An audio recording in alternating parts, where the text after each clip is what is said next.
The consultation plan for 2024 noted with satisfaction that the plan was fully implemented. And of course, these were very useful meetings that provided an opportunity to better understand the nuances of each other's positions and coordinate our steps in the United Nations, the OSCE, and other multilateral platforms. I would like to emphasize that everyone emphasized the special significance of the events dedicated to the celebration of the 80th anniversary of victory in the Great Patriotic War. On May 9th, we will be glad to see our friends from the friendly state at the events in Moscow, dedicated to this most important memorable date for our fraternal peoples and for all of humanity. All the leaders of the CIS countries were invited by President Putin to participate in the parade and other events in Moscow. And we expect that they will all be with us on Red Square. Today we have made a decision in this regard, in connection with the anniversary of the Great Victory, about the decision to introduce a new title in the CIS, City of Labor Glory, 1941 to 1945. This decision has been made that such titles will be awarded. The specific list of cities is now being finalized. We will make it public in the near future. We, of course, also spoke about current international regional affairs. I shared the current state of affairs around the Ukrainian crisis, showed our consistent line on a settlement that should be reliable, durable, and sustainable. This can be done only by eliminating the root causes of this conflict, which are well known to everyone. The root causes have been accumulating for many years. In fact, they began to form with the activation of NATO's line to absorb space in the east, right up to our borders. And of course, in encouraging the openly Nazi Kyiv regime, which came to power as a result of an anti-conventional, bloody coup d'etat, and which, among its other tasks, legislatively exterminates everything that has to do with Russia and the Russian world. Culture, Russian language media, canonical orthodoxy represented by the canonical Ukrainian Orthodox Church, and much more. I and our colleagues dedicated to them some details of our contacts with the Americans at various levels, including on issues of assistance from Washington in regulating the Ukrainian crisis. President Trump emphasizes his interest in this every time. And we see that unlike Europe, which completely ignores the root causes of the current situation, in the United States there is a desire to get to the heart of the matter. President Trump has repeatedly said publicly that drawing Ukraine into NATO was a mistake that played a decisive role in the current events. Despite years of warnings from Moscow, they understand that a return, as Zelensky continues to demand, to the 1991 borders is impossible. At least because these territories are inhabited by people whom Zelensky considers creatures. He has spoken about this more than once, even before the start of the special military operation.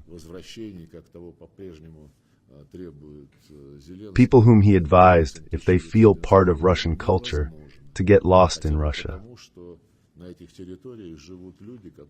These are his words, which were also spoken before the special military operation.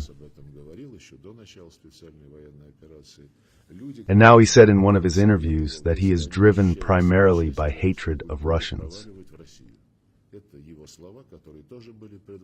When asked personally by Putin, he said no to all Russians, I hate them all. So what to such a person who can even hypothetically think about giving up these people, and for nothing and never? And this understanding is also present in the Trump administration, which has publicly said more than once that Zelensky will have to come to terms with the territorial issue. As a result of today's meeting, a package of decisions was adopted in the cultural, humanitarian, law enforcement, and security spheres. A number of international treaties were approved, including a draft program for cooperation between the CIS states in strengthening border security on external borders for 1926 to 1930. I will also highlight the documents on the main directions of the unified system for monitoring the radiation, chemical and biological situation, on the principles of joint communication systems of the armed forces of the Commonwealth countries, and on the creation of a volunteer forum at the initiative of the President of Kazakhstan. This will now be a permanent platform within the CIS. We have actively supported it. This movement has been developing for many years now, and we are for it to become international within the Commonwealth. We are publishing a number of documents as documents of the Ministers of Foreign Affairs, the rest of the draft documents that will be signed by the main governments at their meetings, and they will have two in June and September, and at the summit scheduled for October 10th in Dushanbe, already at the level of the head of state. Please, questions.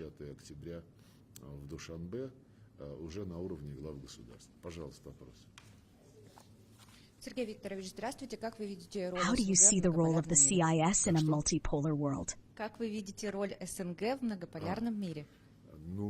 We, in principle, set out our position in sufficient detail.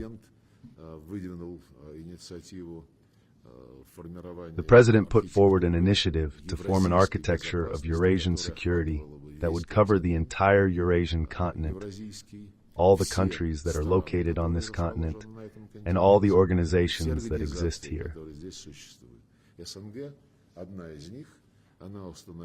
The CIS is one of them. It has established its working relations at the level of secretariats from the Shanghai Organization, cooperation with the Eurasian Economic Union, with the Organization of the Collective Security Treaty. ASEAN exists, it still exists here, and a group of countries, or rather the Cooperation Council for the Arab States of the Persian Gulf, in the South Asian direction, there is also an integration group. The idea is that these shoots of integration processes to a certain extent already formed quite specifically in general, in a number of cases, so that they establish interaction with each other, look for coinciding interests, combine efforts, avoid duplication, unnecessary waste of resources. And the CIS, of course, as a structure dealing with both the economy and security issues, can and will definitely be a partner, an active partner, in efforts to form material ties. This is what President Putin calls the formation of a large Eurasian partnership.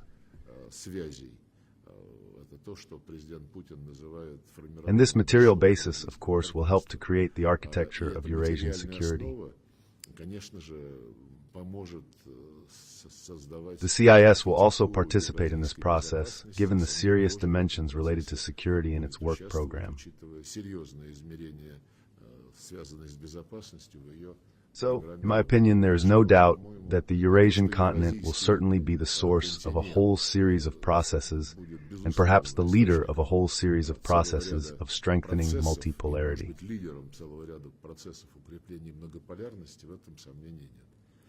The other day, 2 weeks ago, Kyiv Kallas admitted that anti-Russian sanctions cause great harm to the economies of Central Asian countries. At the same time, she asked the Central Asian countries to be patient and to understand the situation of the European Union. You will have a meeting with the heads of the foreign ministries of Central Asian countries after the press conference.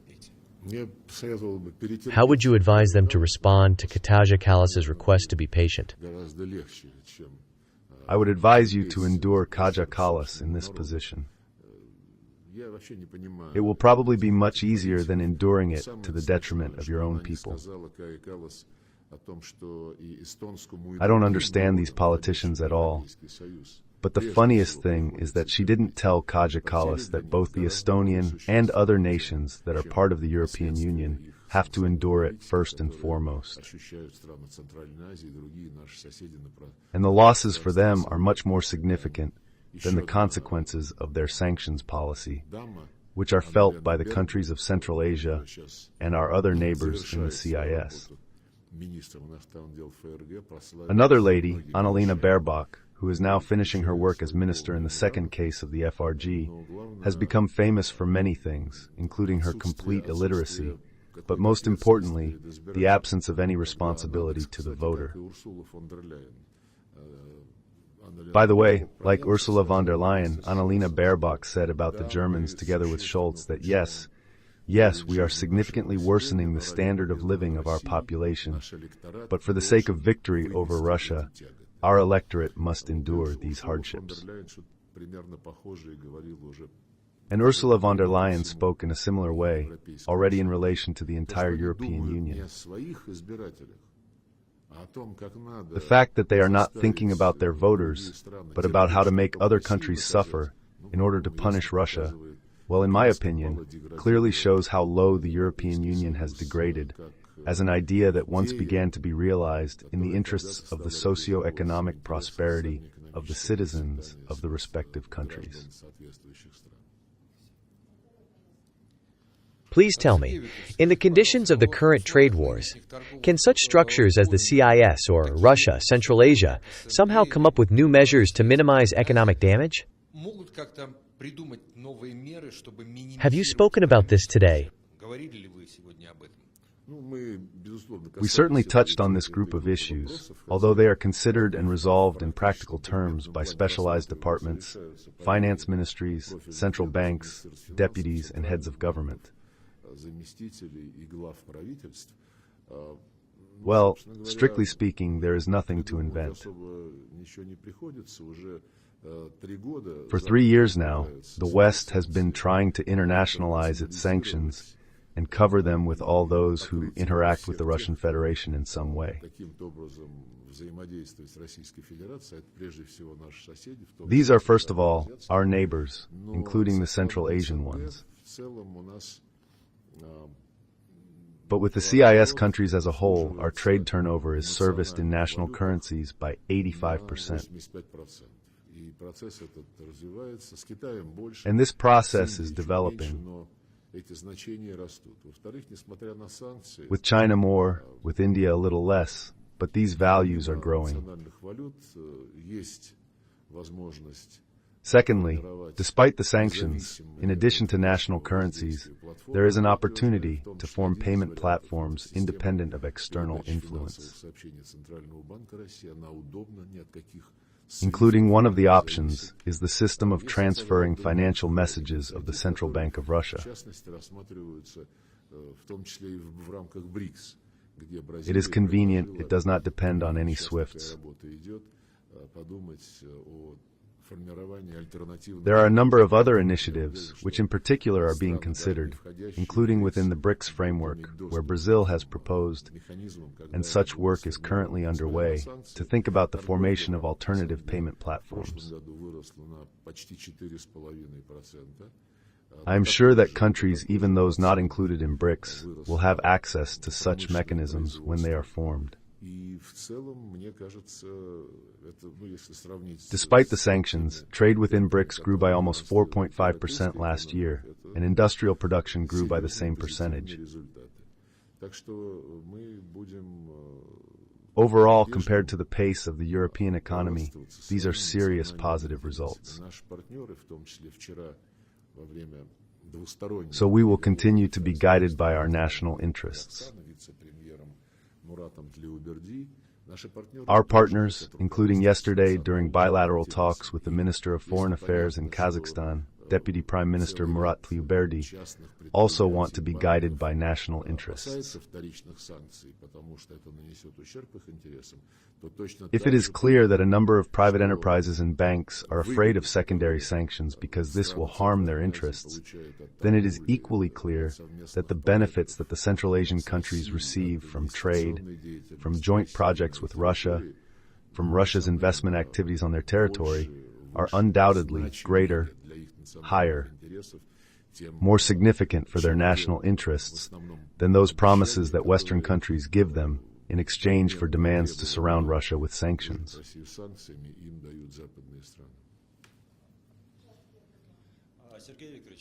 Sergey Viktorovich, yesterday morning, against the backdrop of the start of Russian-American negotiations in Istanbul, Russia and the United States exchanged prisoners. Please tell me, which country initiated this exchange, and how important is such a step for normalizing relations? Somehow the idea was born simultaneously on both sides. Well, I am sure that any humanitarian gesture, even when it comes to two people being reunited with their families, is always positive. In general, all politics should be aimed at doing something useful, improving the lives of specific people. And this is the second such exchange in the last few weeks. And I think it helps to build trust, which is so necessary, but it will take a long time to finally restore it. It was undermined, destroyed by the Biden administration, and even now in the United States, both among Democrats and among Republicans. By the way, there are many people who do not want President Trump and his team's focus on normalizing relations and resuming dialogue on any issues, regardless of any differences, to prevail. So we will firmly proceed from our national interests. Our contacts with the Trump team, in particular the meeting in Riyadh with Secretary of State Rubio and National Security Advisor Volts, showed that there is a fundamental understanding of the need for dialogue and, with each side maintaining its commitment to its national interests, such an approach is possible. Here is an example. When the People's Republic of China and the United States are now entering a very acute period of confrontation with tariffs, but not only. There are still problems associated with the status of Taiwan, which the West seems to formally recognize as part of one China, but at the same time wagging its finger and saying that the status quo should not be changed. And what is the status quo? This is not a united China. This is in fact a state, and not even a quasi-state. They consider it. This is the status quo, like the statehood of Taiwan. There are also problems in the South China Sea, that is, between China and the United States. It is not for nothing that Washington and NATO have designated China as the largest systemic challenge following the elimination of the Russian threat. And despite all this, despite the exchange of remarks, such, in quotation marks, pleasantries between Beijing and Washington, their dialogue has never been interrupted, and it is completely unclear why the Biden administration suddenly decided to behave the way it did. So I believe that we should not delude ourselves, but aiming for normalization based on mutual recognition and respect for the national interests of each country is entirely realistic and necessary.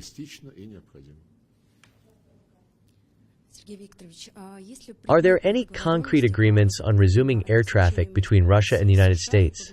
And will the resumption of air traffic entail the lifting of sanctions against Aeroflot? It will not.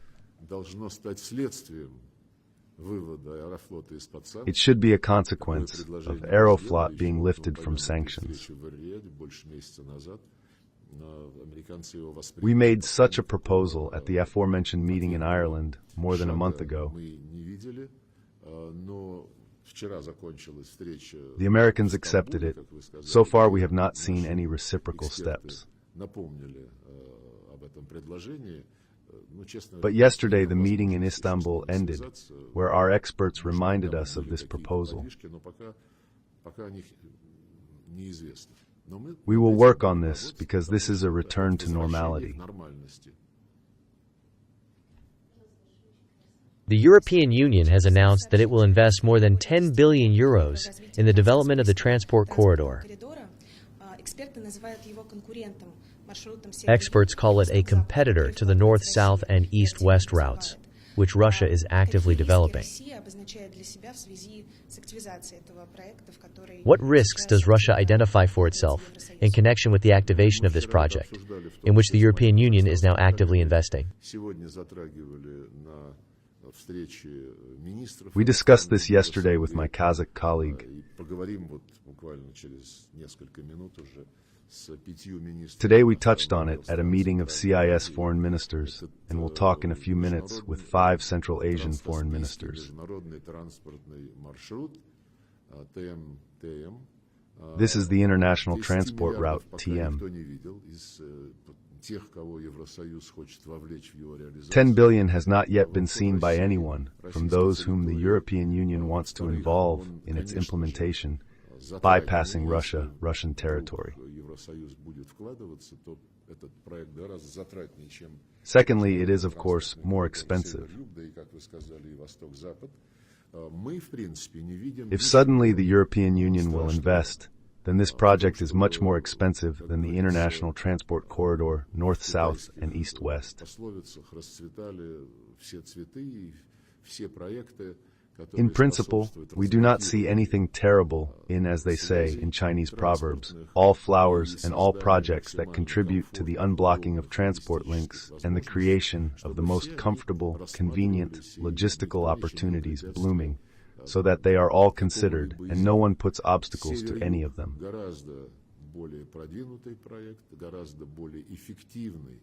North-South is a much more advanced project, much more effective both in terms of lower costs for its full-fledged functioning and in terms of its use. It will deliver cargo from north to south much more effectively. In addition to the north-south international transport corridor, in its context and in parallel with it, routes are being developed that reach from the north of Russia to the Indian Ocean, to the Persian Gulf, to the ports of Iran and India. Such interchanges are currently being discussed in practical terms. The Trans-Caspian International Transport Route, some of its sections are already being used by the same Kazakhstan.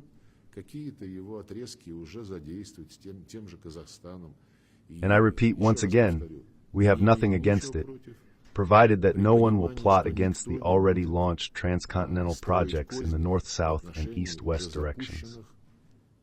Трансконтинентальных проектов в северо-южном и восточно-западном направлении.